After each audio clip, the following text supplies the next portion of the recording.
My CEO wrongfully accused me of wrongdoing with the new trainee, claiming, "I can destroy your life in a single day. I can ruin your life in one day. You're beneath me." My CEO snarled those words at me right before he fired me. But what he didn't know was that the very reason for my termination, my refusal to train his completely unqualified niece, was about to trigger a corporate meltdown of epic proportions, and he had absolutely no idea it was coming. Hey everyone. So, there I was, swiping into Trident Data Solutions at 7:51 a.m. on a Wednesday, clutching a gas station coffee I'd never get to finish. 8 years. 8 years building their entire predictive analytics platform from the ground up. 8 years turning down incredible offers from competitors because I actually believed in what we were creating together. And now, it looked like I was about to be canned before I even sat down at my desk. Spoilers, it did not go the way they planned. I'm Nolan, 40, and I was the Director of Systems Architecture at Trident. Sounds fancy, right? In reality, it meant I was the guy who actually built things, while the executives, like Dorian, our CEO, collected fat bonuses for my work. The company's flagship product, Vanguard, an analytics engine, ran entirely on a proprietary software library I'd developed. See, before Trident recruited me in 2016, I'd spent 3 years of my own time building this core prediction framework, called it Kelly Analytics Core, and filed the IP under my own LLC. When Trident came calling, I negotiated a licensing deal. They got to use my framework, I got equity, and that director title. My employment agreement had a specific clause, Section 7.3, that preserved my ownership of anything I'd created pre-employment, or on my personal equipment outside business hours. Boring legal stuff, right? But oh, it was about to get very interesting. Dorian had scheduled me for a 7:55 a.m. meeting. The calendar invite just said, strategy discussion. When I walked into his gleaming corner office, there were 2 chairs in front of his desk. One was already filled by Nina from HR. Nina handled terminations. Everyone knew that. Dorian didn't bother to stand or shake my hand. He just waved at the empty chair, like I was some applicant, not an 8-year veteran. "Nolan," he began, doing that finger steeple thing, like he was in a Bond movie. "I need you to take on a special project. Here we go. My niece, Hadley, just joined us. She graduated from ASU last spring with a degree in communications. Very bright. The board believes she'd be perfect to lead our innovation initiatives going forward." I'd seen this girl's LinkedIn. Ring light selfie profile pic. Frozen yogurt shop listed as her most recent job. An About section that read, Synergizing Creative Energy. 800 connections, 0 qualifications. "I'd like you to train her," Dorian continued. "Show her the Vanguard architecture. Walk her through our core systems. Maybe start with some foundational concepts, data structures, query optimization, that sort of thing." Vanguard was Trident's cash cow. Their entire revenue stream depended on my Kelly Analytics Core library running under the hood. If it broke, I was the person everyone called, because nobody else truly understood the framework I'd built. And this guy wanted me to teach a communications major what a database index was. Someone whose greatest technical achievement was probably figuring out how to add a filter to her Instagram stories. "No," I said. "Just like that." Dorian blinked. He clearly wasn't expecting it so fast. "I'm running the Westbrook migration," I explained, my voice steady. $47 million contract. 3 weeks to deadline. Your niece can shadow someone from training. This is the priority now. His jaw tightened, that annoying thing guys with too much power do, thinking it makes them look intimidating. Hadley is family. She represents the future of this company. I didn't lean forward. I didn't raise my voice. Didn't need to. Westbrook is the priority. If that migration fails, penalty clauses will cost more than Hadley's apartment. I'm not babysitting anyone until it's done.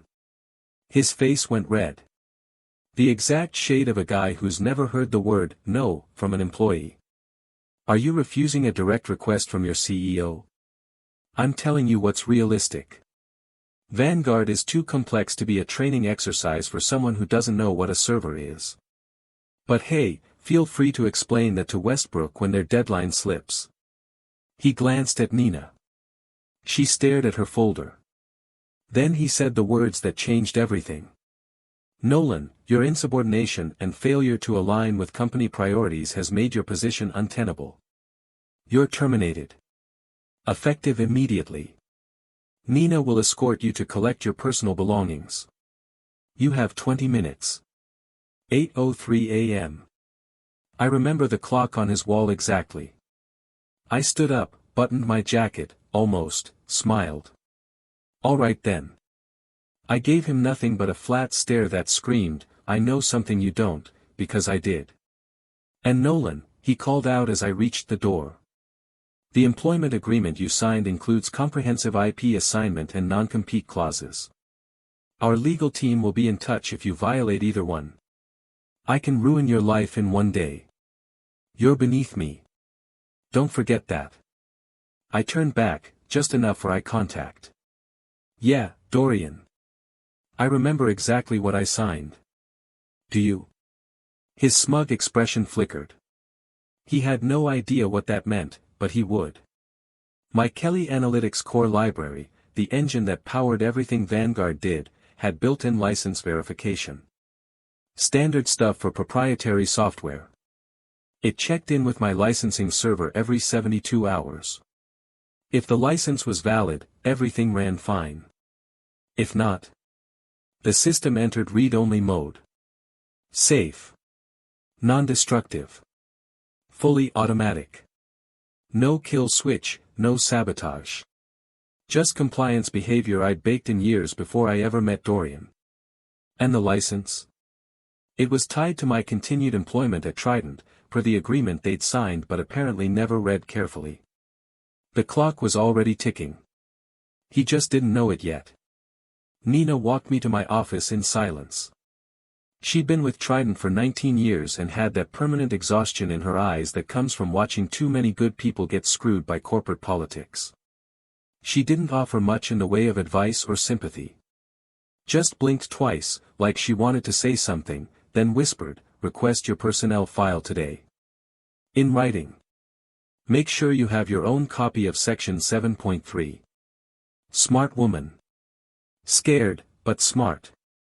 I started packing my personal stuff, family photos, certification plaques. Before I could even finish, Hadley showed up in the doorway, filming me like I was a shoplifter. I'm documenting this for HR records, she declared, stepping closer, phone raised. Uncle Dorian warned me about people like you. Old guard fighting change. Congratulations on your new position. It's not a position. It's a leadership role, she corrected, echoing Dorian perfectly. I'm going to modernize everything. Bring some real innovation. Can't wait to see how that works out for you, I deadpanned. Just then, Gloria appeared behind her. HR Coordinator, 57, been there forever. Ms. Hadley. Employees being separated are entitled to privacy during exit. Policy 7.4.2. Hadley didn't even look at her. I'm head of innovation. I decide policy now. No, you don't. Perhaps you'd like to wait in your new office. The one Mr. Nolan's team spent 3 years earning through actual work. Hadley's face flushed crimson. You're nothing. Both of you are nothing. I will tell my uncle. Please do tell your uncle. I've been trying to get fired for 6 years.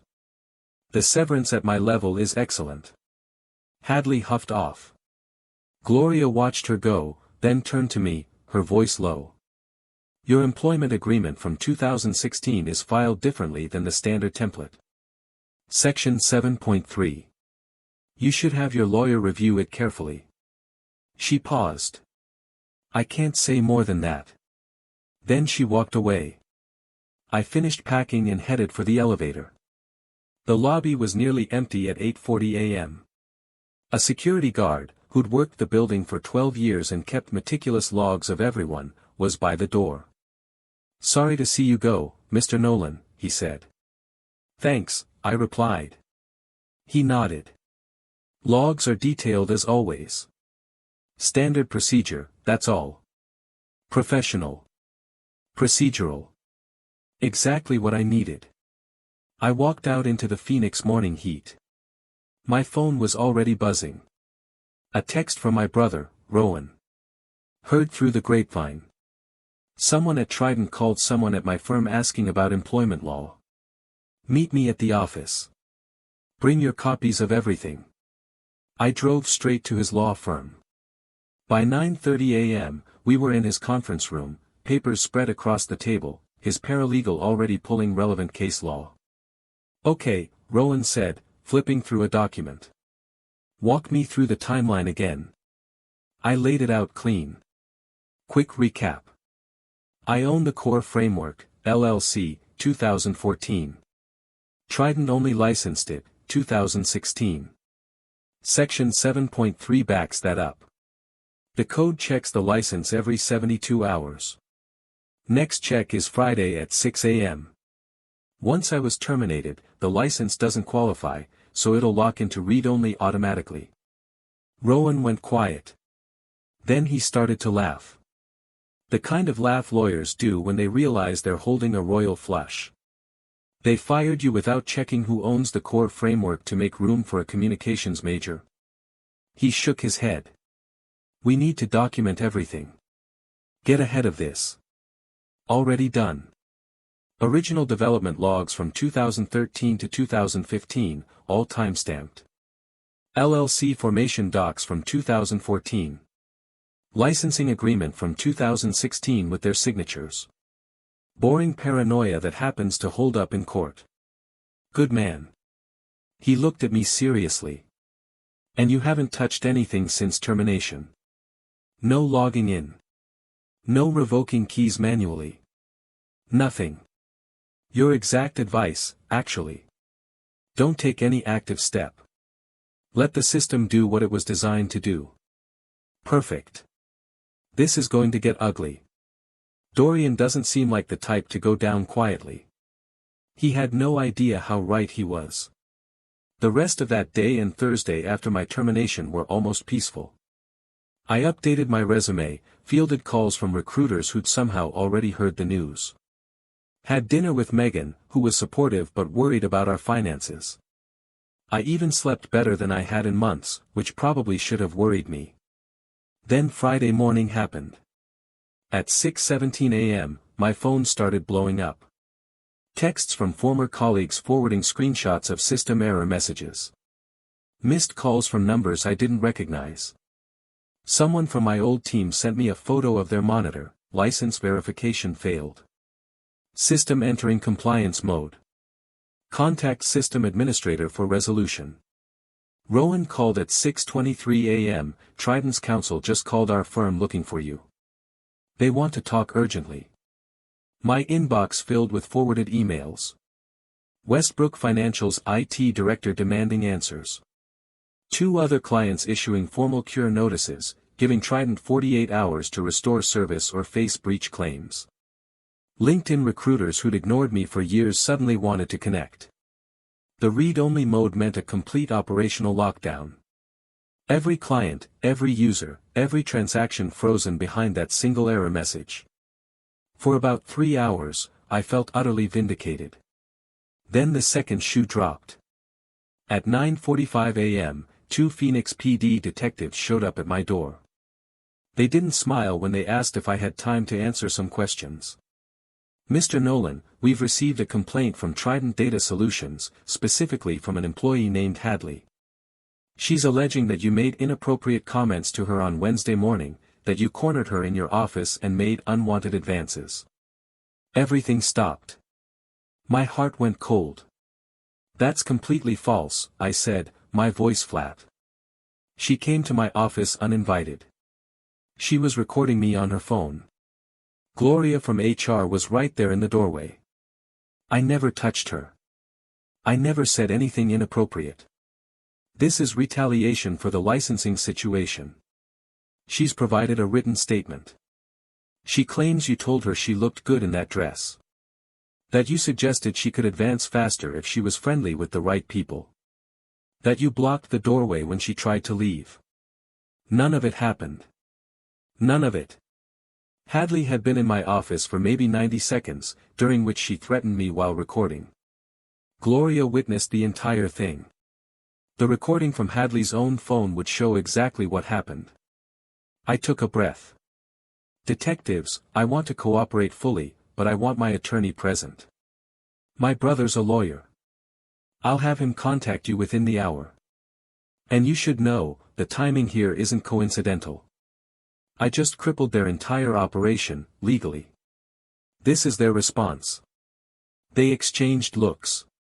That's your right, Mr. Nolan, but understand these allegations are serious. If there's a pattern here, things could escalate quickly. There's no pattern because there's nothing to find. Pull Gloria's statement. Pull Hadley's phone footage. You'll see exactly what happened. After they left, I called Rowan. Then I sat in my kitchen for 15 minutes, figuring out how to call my wife. Megan was across town, helping her dad after another hospital trip, and I didn't want her to hear this from anyone else. She answered on the second ring. Nolan, I just got the strangest call from someone at your old company.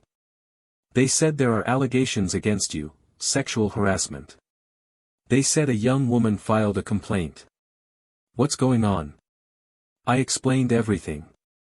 The termination, the licensing issue, the timing of Hadley's accusation, how it didn't make any sense, how it had to be retaliation, how there were witnesses and recordings that would prove my innocence.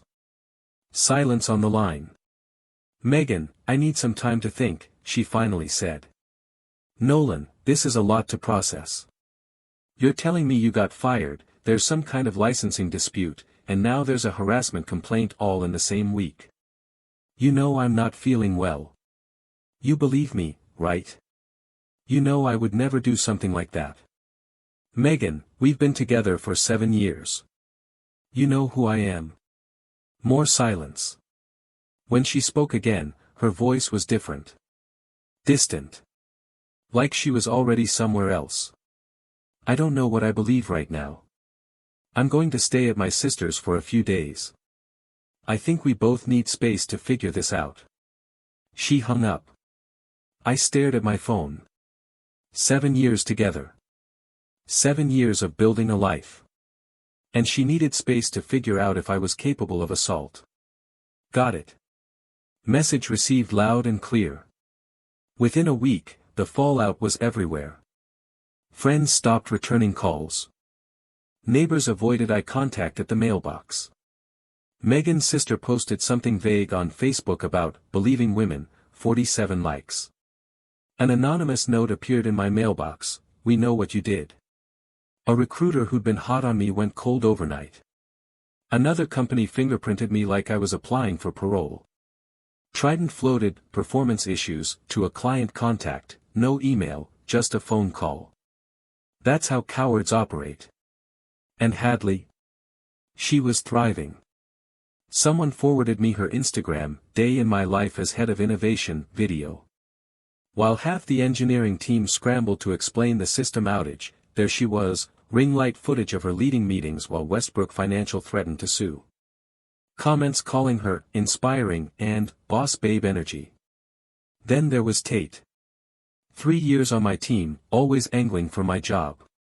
The day after the accusation went public, he started making moves, volunteering to stabilize Westbrook, reassuring clients about leadership transitions, CCing Dorian on everything. He even started a rumor I'd stolen company data during my exit. Said he'd seen something when I was packing. Complete garbage, but it gave Dorian's story legs. Tate got promoted to interim director 2 weeks later. Filed that one away for later. Rowan came over every night with takeout and legal strategy sessions. This is coordinated, he said, spreading documents across my kitchen table on day 3. The timing is too perfect. You get fired Wednesday. The system locks Friday. The accusation surfaces Friday morning. Before you can even think about fighting back on the licensing issue, Dorian needed something to discredit you before you could leverage your position. Can you prove that? Not yet. But I'm going to. First thing Monday, we're filing a wrongful termination claim. Then we add that they told people you were a predator, that they tried to poison your client relationships.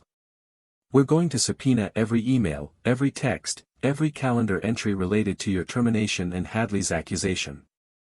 What about the criminal investigation? The detectives will do their job, but this is a he said she said with no physical evidence and no witnesses who support her version. Except there was a witness. You said Gloria was there, and Hadley was recording on her phone, which means her video shows nothing happened. Exactly. Either Hadley deleted it, which is destruction of evidence, or she kept it, which proves you're innocent. Rowan leaned forward. Once we file and get discovery going, we're subpoenaing that video. And Gloria? She's scared, protecting her pension. But once she's compelled under oath, I'm betting she tells the truth. I looked at my brother. Same stubborn jaw as our dad. Same refusal to back down from a fight. Same inability to let injustice slide. Rowan, this could drag on for months, years. It's going to cost a fortune. Good thing your framework is worth a fortune. We'll figure out the money. He paused. How are you holding up with Megan? She made her choice. I'm not chasing anyone who needs to figure out if I'm a predator. The next 3 months were the hardest of my life, but I wasn't breaking. The criminal investigation moved like wet concrete. The detectives disappeared for 2 weeks, then came back with more requests for interviews, documents, and timelines, while my 5-figure retainer ate my savings and court dates kept getting punted. They interviewed Gloria twice, and her story never changed. They interviewed Nina, too, except she'd been transferred to Tucson right after I was fired. Convenient. Then they asked for Hadley's phone and the video. Trident claimed it was accidentally deleted during an update. Rowan pushed for forensics. Trident's lawyers fought it, and the phone was suddenly lost during an office move. Sure. Convenient. Real convenient. For 2 months, I lived in limbo. Every phone call could be an arrest. Every email could be a warrant. Rowan kept telling me the lack of evidence was actually good news. But try explaining that to your anxiety at 3 a.m. They found no corroborating evidence. No witnesses who supported Hadley's claims, and no physical evidence of any kind. What they did find was a lot of inconsistencies in Hadley's timeline, and a witness who contradicted everything she said. The district attorney declined to file charges in late September. No press release, no public clearing of my name, just a letter that said, insufficient evidence to proceed. Like 4 months of my life being destroyed was just a paperwork issue. But by then, some damage was already done. Not to me, not completely. To them. Megan filed for legal separation in August. She said she couldn't handle the stress. Said she needed to protect herself. Said she still wasn't sure what to believe and couldn't build a life on uncertainty. Found out later she'd moved money from our joint account into her own before filing. Cleaned out about 60 grand to protect herself while I was fighting criminal allegations. Her lawyer's advice, apparently. Cool. 7 years together and she couldn't figure out if I was a predator. Thanks for that vote of confidence. I signed the papers without arguing. Didn't beg. Didn't negotiate. She wanted out. Doors right there. I moved into a 1-bedroom apartment. Rowan helped me carry boxes. Neither of us talked about how the place felt. It felt fine. Freedom has a certain vibe to it. But the civil case? That was a different story. This is where it gets good. Rowan filed the wrongful termination lawsuit in late July. Wrongful termination in violation of implied contract. They told people I was a predator. Trident's HR had communicated the harassment allegation to my wife, to at least 2 clients who'd asked about my departure, and internally to staff who didn't need to know. They tried to poison my client relationships. Intentional infliction of emotional distress. We named Trident Data Solutions Incorporated, Dorian individually, and Hadley individually as defendants. They tried to slow-walk discovery until the judge threatened sanctions. Their outside counsel wasn't an idiot. He didn't threaten, didn't yell, just buried us in motions and let the clock do the violence. We filed Friday. They responded on day 29 at 11:58 p.m., because corporate lawyers are allergic to daylight. Then they dumped thousands of pages on us at once as a single PDF with no OCR, hoping we'd miss something in the volume. Rowan's paralegal basically became a war crime investigator. She sorted everything into categories: damning, very damning, holy heck damning. We didn't miss anything. I remember the exact moment Rowan called me. Tuesday, October 14th, 3:47 p.m. Nolan, get to my office now. You need to see this. I was there in 20 minutes. Rowan was waiting with a stack of printouts and an expression I'd never seen on his face before. Something between fury and grim satisfaction. We found it, he said. The smoking gun. Actually, multiple smoking guns. He handed me the first document. A text thread between Dorian and Hadley, time-stamped the morning I was fired. Wednesday, 7:23 a.m. 32 minutes before my meeting. Dorian, remember what we discussed. Nolan is going to refuse. When he does, I'll terminate him immediately. Your job is to document the exit. Be visible near his office. Record it. We need footage of him being removed cleanly in case he claims wrongful termination. Then Rowan slid the second document over. Another text chain, from Friday morning, right after the system lockdown. Dorian, 6:34 a.m. This is worse than I thought. The whole system is locked. Legal says we might not have the licensing rights we assumed. We need leverage. Call our outside attorney. Hadley, 6:41 a.m. Uncle Dorian. I don't know if I can do this. What if they find out? What if I get in trouble? Dorian, 6:43 a.m. Do you want to lose everything? The car, the apartment, your position. I've fixed every mess you've ever made. Don't make me regret it. He'll coach you. Follow the script. Hadley, 6:52 a.m. Okay, I'll call him. Third, a calendar invite, Friday, 7:30 a.m., call with outside counsel, complaint preparation. Hadley plus Trident's litigation attorney. 90 minutes. And then the stack. More texts of Dorian leaning on Hadley for days, her wavering, then folding. Calendar entries lining up coaching sessions before she filed anything. HR notes from Nina raising concerns, overruled by Dorian. And a memo from the company's general counsel warning the termination could trigger licensing issues, sent the day before he fired me. He'd ignored it. People knew Dorian was reckless. They also knew he controlled bonuses, promotions, and layoffs, so they stayed quiet. The Kelly Analytics Core framework wasn't understood company-wide. It was understood by me and 3 engineers who'd been coasting for years. Account managers were great at client schmoozing. They had no clue what ran under the hood. That's how it worked. She didn't want to do it, Rowan said. Dorian pushed her into it. He needed something to discredit you before you could fight back on the licensing issue. Used his own niece as a weapon. I stared at the documents. All those months of people looking at me like I was a predator. My wife bailing, friends disappearing, my reputation destroyed. And here was the proof it was all manufactured. Let's destroy them. First, we file an amended complaint adding fraud and civil conspiracy. Second, we depose Hadley separately from Dorian. Once she's under oath, without her uncle in the room, without his lawyers controlling the conversation, I'm betting she folds. Rowan paused. Third, we reach out to Gloria again. She's been keeping detailed records of everything, plus a lot more. She's got documentation of everything strange that happened at Trident after your termination.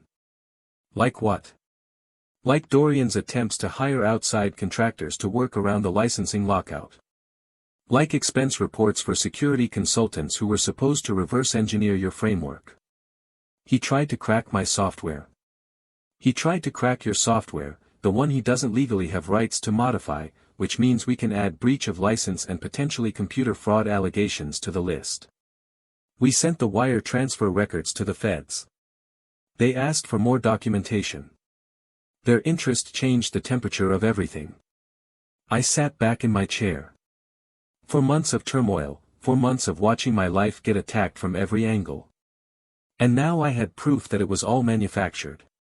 Rowan, I want to bury him. Not settle. Bury him. That's the plan, little brother. That's the plan. Hadley's deposition was scheduled for the following February. Rowan prepped like it was D-Day. The deposition took place at Trident's attorney's office. Hadley arrived with her own lawyer, a nervous-looking guy Dorian had hired for her. He kept checking his phone like he was expecting bad news. Dorian himself wasn't allowed in the room. For the first hour, Hadley stuck to her story. Inappropriate comments, blocked doorway, unwanted attention, all delivered in a rehearsed monotone that didn't match actual trauma. Too polished on some details, too vague on others. Then Rowan started asking about the documents. Ms. Hadley, Exhibit 14. Text from your uncle to you. 7:23 a.m., the morning of Mr. Nolan's termination. Before he even arrived. Can you read the highlighted portion? She read it. The part about how Nolan was going to refuse. The part about documenting the exit. The part about needing footage for wrongful termination defense. This was sent before Mr. Nolan was in the building. How did your uncle know he'd refuse a request that hadn't been made yet? I don't know.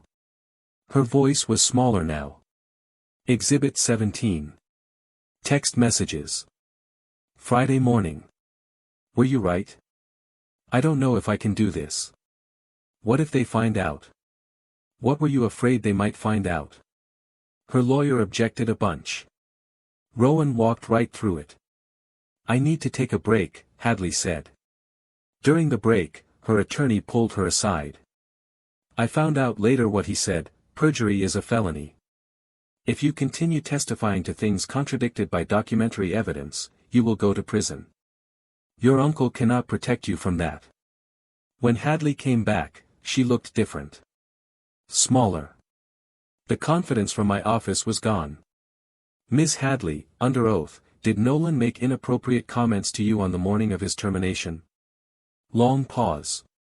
No, barely audible. Could you repeat that for the record? No, he didn't say anything inappropriate. He didn't block the doorway. He didn't do anything wrong. He just said, congratulations on my new position. That was the whole conversation. Then why did you file a harassment complaint against him? Hadley started crying. Not dramatic sobbing, just tears sliding down her face. Because Uncle Dorian told me I had to. He said I'd lose everything. The job, the apartment, the car. He pays for all of it. Every time I've messed up, he's fixed it. And then I owe him more. I didn't think it would go this far. Cool. She didn't think about what it meant for me. Just casually tried to destroy my life and didn't think about it. Did your uncle write the complaint for you? The lawyers wrote it. Their litigation counsel drafted the language. Uncle Dorian told me the main points. I just signed it. Do you understand that filing a false police report is a crime in Arizona? I know, my lawyer explained. She wiped her face. If I cooperate fully, tell you everything, will that help me? Her attorney leaned over and whispered something. Hadley nodded. I want to cooperate with the investigation. I'll tell you everything if the DA will consider that when deciding about charges. The deposition continued for another 2 hours. By the end, Hadley had given up the complete timeline. Coaching sessions with outside counsel, scripted responses, threats about cutting off her support. She wasn't innocent. She'd enjoyed the power at first. I'd seen it in my office. She knew what she was doing when she filed that report. Crying about it now doesn't erase that. After the deposition, Rowan filed motions that lit up the court docket. Amended complaint adding fraud and civil conspiracy. Request for sanctions against Trident's counsel. And a separate filing with the Maricopa County DA requesting investigation of Dorian for witness tampering and conspiracy to file a false police report. The hearing was scheduled for April. Dorian was about to have a very bad year. April was when everything accelerated. The hearing finally happened, and it went exactly as badly for Dorian as Rowan had predicted. For the first hour, the judge seemed skeptical. She asked Rowan 3 times if we had direct evidence of coordination and noted that timing alone isn't proof. I watched their lawyers start to relax. Then Rowan introduced Hadley's deposition transcript and the text messages. The judge's expression changed. She reviewed the evidence, Hadley's deposition, the emails showing premeditation, the text messages showing coercion, the calendar entries showing coordinated preparation of a false statement with company counsel. She didn't just rule in our favor on the civil motions. She referred the entire matter to the district attorney's office for criminal investigation, using language in her ruling that called Dorian's conduct a calculated scheme to destroy an innocent man's reputation for financial gain. But that wasn't the only problem Dorian was facing. Trident Data Solutions had been hemorrhaging money since my termination. Without my framework operating, their major clients had started jumping ship. The interim CTO they brought in was actually competent. He understood immediately what the lockout meant, but he couldn't fix it without admitting Dorian had screwed up the licensing situation, and nobody wanted to be the guy who said that out loud. Westbrook Financial's cure notice from June had escalated to a formal breach claim by September, then full contract termination in October. 3 other enterprise clients followed by November. Frantic account managers, promises they couldn't keep, clients walking away. The board had been pressuring Dorian for months, demanding solutions, demanding to know how a single employee's departure had crippled operations. In late March, they finally got their answers. Gloria had kept those detailed records. When the board started an internal investigation, she provided everything, every questionable expense, every attempt to circumvent the licensing lockout, every email where Dorian had been warned about licensing terms and ignored it. The board called an emergency meeting for April 2nd. Gloria was there, taking notes as always, and shared the relevant portions with Rowan. Afterward, the board voted to place Dorian on administrative leave pending the criminal investigation. They appointed an interim CEO, a woman named Judith, who'd been the COO and had apparently been documenting Dorian's mismanagement for years. And they authorized immediate negotiations with Kelly Analytics LLC to resolve the licensing dispute. Rowan got the call the next morning. "Nolan," he said, "Trident's new leadership wants to talk.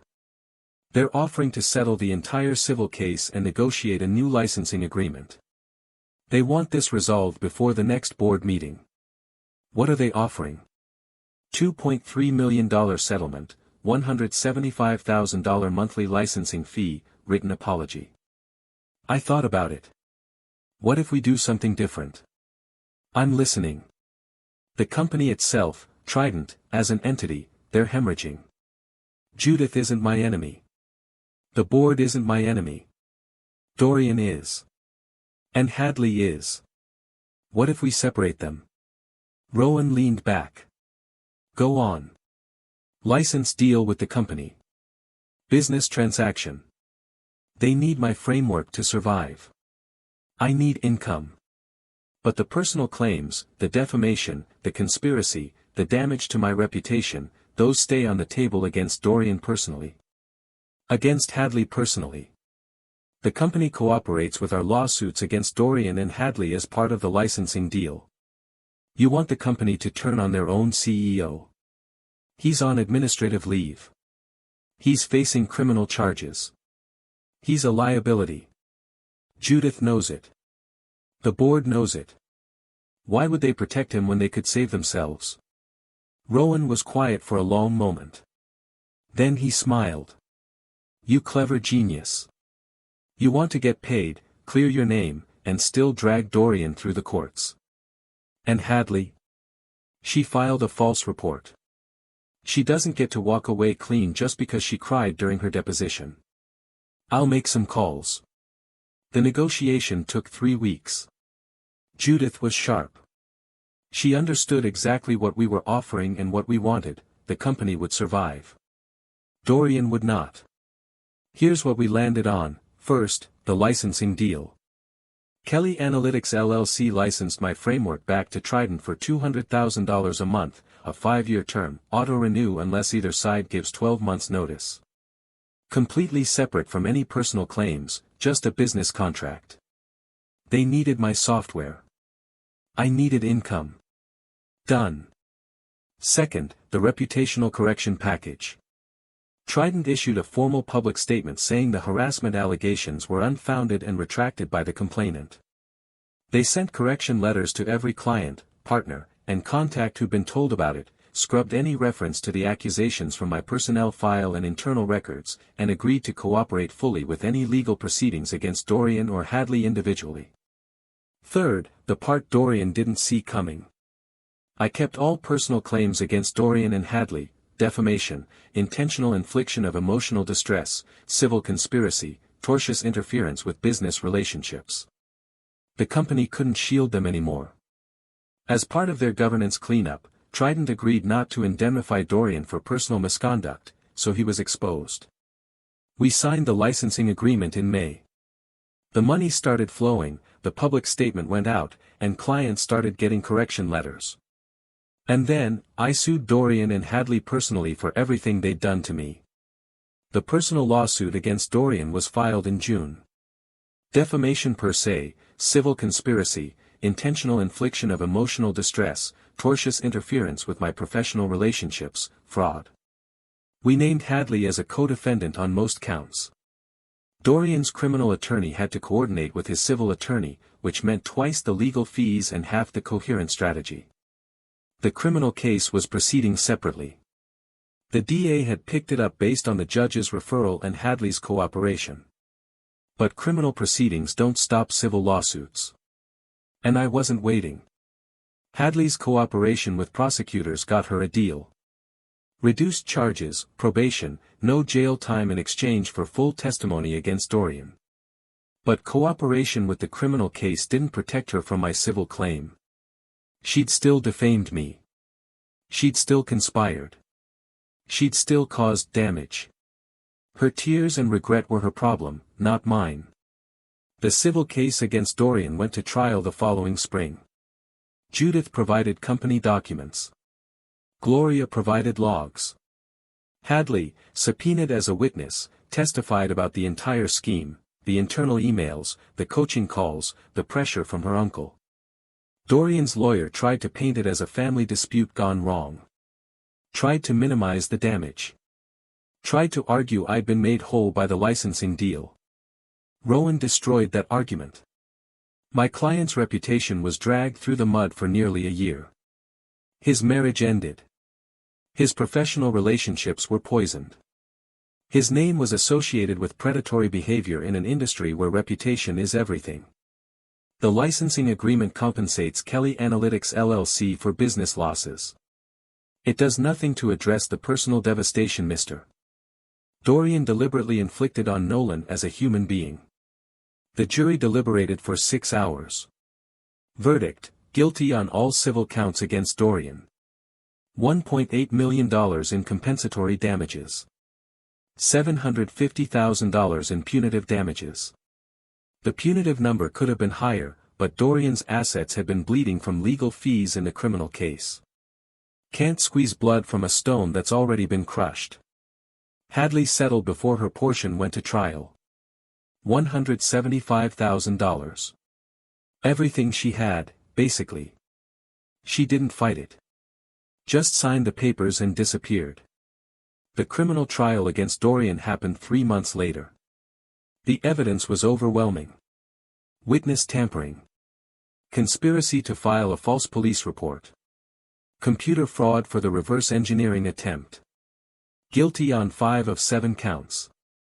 14 months in prison, 5 years probation, asset seizure for restitution. He'll never work anywhere requiring a background check again. Tate was quietly let go 8 months after Judith took over. Turns out when you actually audit someone's work instead of just taking their word for it, the credit stealing becomes obvious. No severance, no references. Last I heard, he's selling insurance in Tucson. Couldn't have happened to a nicer guy. Gloria retired with a severance package Judith called substantial appreciation for years of dedicated documentation. She sent me a card. Told you section 7.3 would matter. Underneath, she'd written, the quiet ones always win in the end. Rowan got 5 referrals from the case. A lot of people in Phoenix wanted a lawyer who could take down a CEO without destroying the company in the process. And Megan. She showed up at my apartment that September looking tired, guilty, like someone carrying regret for over a year. I was wrong, she said. About everything. Should have believed you. Should have stood by you. I let fear make me stupid and hurt the person I was supposed to trust most. I let her in. We sat in my living room. 2 people who'd built a life together and watched it crumble. I read all the court documents, she said. Saw what he did, what she did. I made it worse by not being there. You did. She flinched, didn't argue.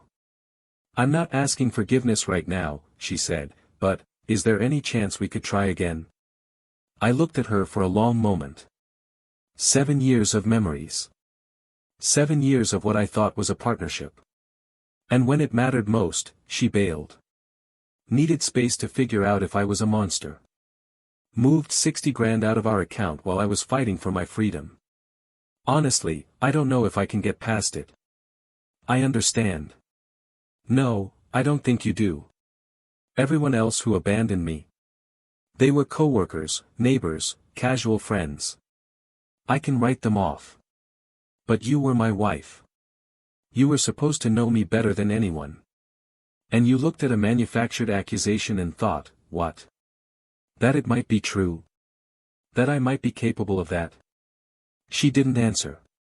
Couldn't. You drained our account for protection. You let your sister post that garbage on Facebook. You left me alone to fight the worst battle of my life because you couldn't handle the stress.